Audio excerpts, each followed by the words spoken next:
Hi, welcome back. This reading is going to be for Gemini for February 9th or whenever this reading does find you. I did pre-shuffle here and then we'll jump into a little bit of tarot. We're starting out with card number 14, which is debilitated. It is discomfort. So in talking about discomfort, we are talking about an uncomfortable situation.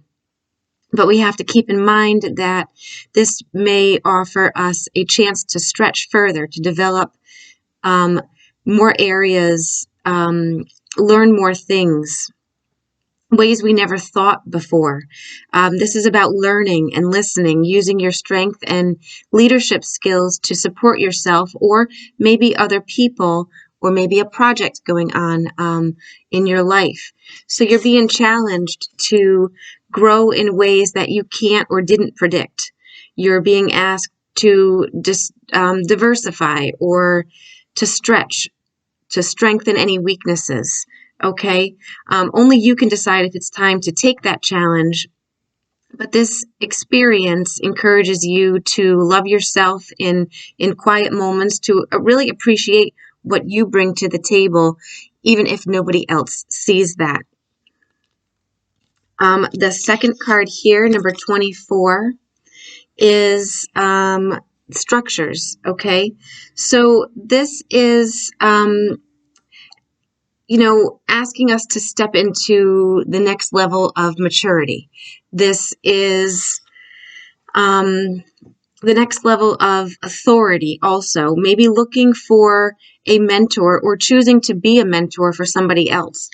To, be careful not to cling to any old concepts of success or hold on to any system that may be restricting your potential or leaving you or somebody else feeling discouraged. This is a calling of, your wisdom and your maturity to realize your gifts, but also your limitations.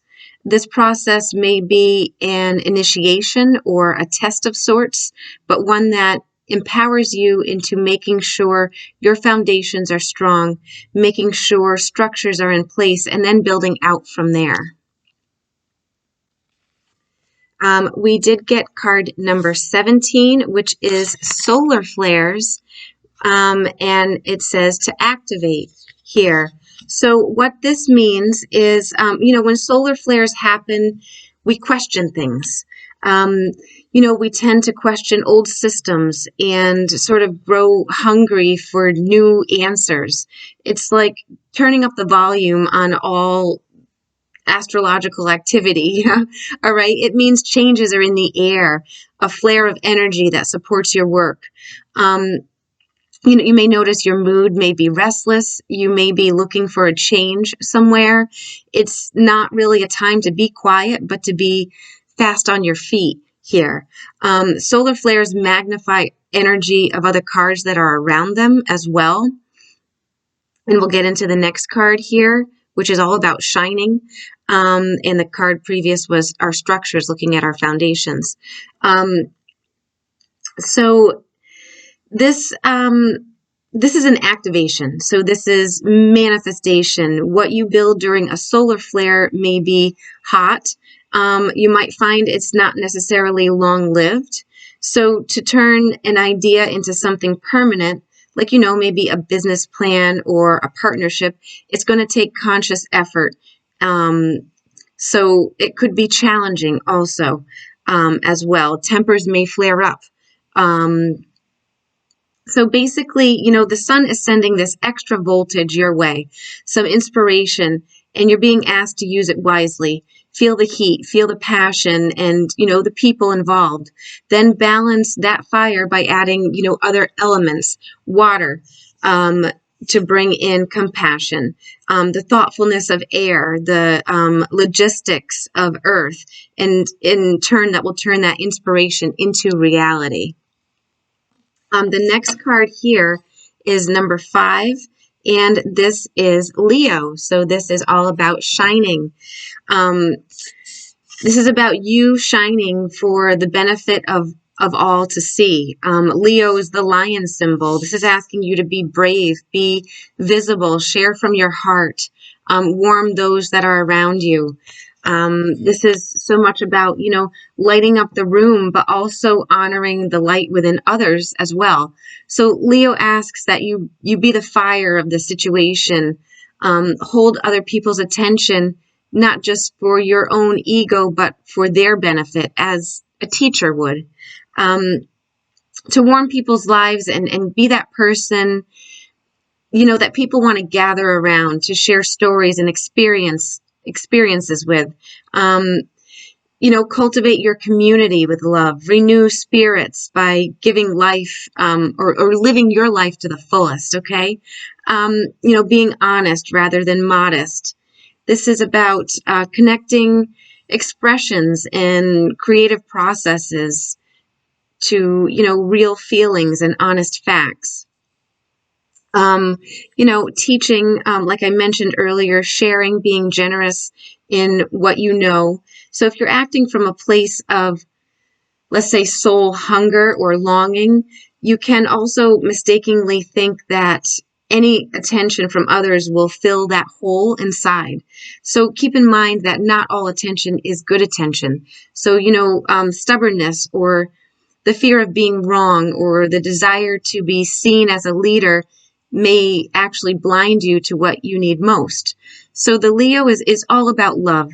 Leo rules the heart. So, bringing your energy and intention into your heart and let this whole chakra become the beacon or lighthouse that guides you. Okay. Next we have the Self card. So this is all about our personalities and allowing our personalities to radiate without judgment, not suppressing or oppressing any of its parts, knowing that all aspects have a time and a place that lead us to experience all of life's offerings. It's an awareness of the infinite universe of possibility here. When this card shows up, it's to take a step back, to witness consciousness, to observe yourself navigating the world. It's asking you to see that you behind the self. So this is all about soul acceptance, new aspects of yourself. This challenges us to expand our sense of identity beyond the little self and the ego. All right. Then we have the Sustainer, which is the peacemaker. Sort of works behind the scenes, tending to the tasks, of life, cultivating gardens, even paying the bills, keeping meals warm, mouths fed. The Sustainer is at peace in the process of life, knowing that there is really no start or finish to these meaningful tasks. So, a natural inclination to nourish others, to preserve Earth's resources. You may be, considering environmental impacts at this point, and seeing, your role in the divine cycle of life here. So it's common also for the Sustainer to become overworked, leading to resentment. Tasks of this nature usually aren't glamorous, and therefore the Sustainer rarely receives credit or attention. So this person can long to, hold things in place very badly just for the sake of doing so, especially relationships. Instead of, they're resisting sometimes necessary changes that should be made. And this actually is within all of us at a certain times. So it's about being, generous and supportive, reliable, staying balanced. And then, if you do that, the less you feel overworked and resentful, trapped, or tired here. This is asking you to contemplate what truly sustains. Maybe make a list of things that sustain you and notice how simple yet powerful those things are, and, spend time tending to those things for yourself. And then we did get the death card, which actually the actual death card in this deck doesn't fall out often, and I've had it fall out twice here. So this is all about the death card in the normal tarot is often summed up as just a transformation here. It's really oversimplified as a transformation, but actually it's really not easily contained within that. It's, the ongoing eternal response to the gift of life, so this could signify you may be witnessing the end of life of another being or creature, or a phase or stage in yourself. And this really talks about how it has deep consequences for the psyche, how we're forever changed after this, as, it kind of sweeps through, making us lose control in every form, and, actually like being able to touch the underworld and then coming back to the land of the living. Okay, so with more compassion and wisdom to share than you had before. So because, one has faced this sort of transformation, you're essentially able to face anything. So that's what this is. This is a huge, huge transformation, facing death in yourself, which actually leads to the ultimate truth, which is a really beautiful card here. And then in the last deck, we did have 3 cards that I pulled here. Strength. So this is all about inner strength, exploring the unseen world.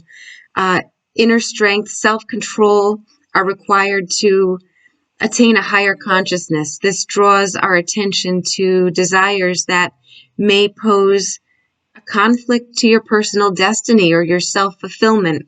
The transforming energy really depicted here in the engravings asks you to let go and surrender your ego to the guidance found in this reading, actually. We did get the Devil card also, so Bella Rosa. So in this particular deck, Bella's persona is really fabrication symbolized by her mask. Okay, so it's a projection of who she really is deep down inside. So most of us behave in a similar way, and doing so is unhealthy unless you permit yourself to over-identify with a false persona. So this is saying it's okay to be yourself. She clutches this looking glass here, this mirror, and this is a symbol of, self-indulgence, maybe narcissistic ego here. So there's also detachment depicted here. So we have to understand the benefit of detaching from material obsessions or unhealthy habits, which always indicates rebirth and fulfillment of a cycle. So honestly, this card is really beautiful. Don't get hung up on the devil. This, indicates rebirth and fulfillment of a cycle. Here we can let go of any false beliefs or identity here. And, showing up with the Strength card is really beautiful here. And we do have the Tower card. So in this deck, this is all about creative destruction. Okay, it's a cleansing energy of creative destruction, and ultimately restores balance to your life. So this may mean you may have stubbornly been clinging on to something or someone or a mindset or view that is really incompatible with your quest to self-fulfillment. Your challenge here may be to deconstruct this physical or mental structure, whatever it may be, and move forward. So the skulls here actually in this card signify a positive symbol of transformation, of transition, to, and also it involves, the state of being and being ourselves, accepting ourselves. The lightning flashes from the tongue here are actually like verbal calls to action. So this is a huge, huge transformation here. One of which that is uncomfortable, but honestly, the big message here is to be yourself and let yourself shine. You have the strength, and this is, the stability. It's a discomfort, right? It's always hard to make this sort of change, and you might feel discomfort here, but sometimes we're getting a kick in the butt to move a certain way and let go of some beliefs that we once had about ourselves, maybe not being good enough or how we are supposed to be here. So we have, wow, this is really beautiful. So we have unfounded fear. This is expecting the worst, creating, being unable to sleep at night, creating worries, allowing worry to grow out of proportion, really, in different situations here. This is all about refocusing your thoughts here. The 10 of Earth. So this is about security, honestly, financial security for you, your family. It can speak of inheritance or retirement, but really this is peace and contentment in life. This is really beautiful. The passing of knowledge too, honoring family traditions. And this is a new journey. So this is the need to move on, to seek more from life than what you're currently experiencing. And what I see here is a spiritual quest, choosing to make, some big changes and a change in priorities here as well. And it fell with the King of Swords, which is very intelligent, receiving wise advice or giving wise advice, remaining objective and fair-minded. It could be about public speaking, communicating clearly, but this is like getting to the truth. This is cutting out anything that doesn't belong here. That King of Swords, really, really beautiful here.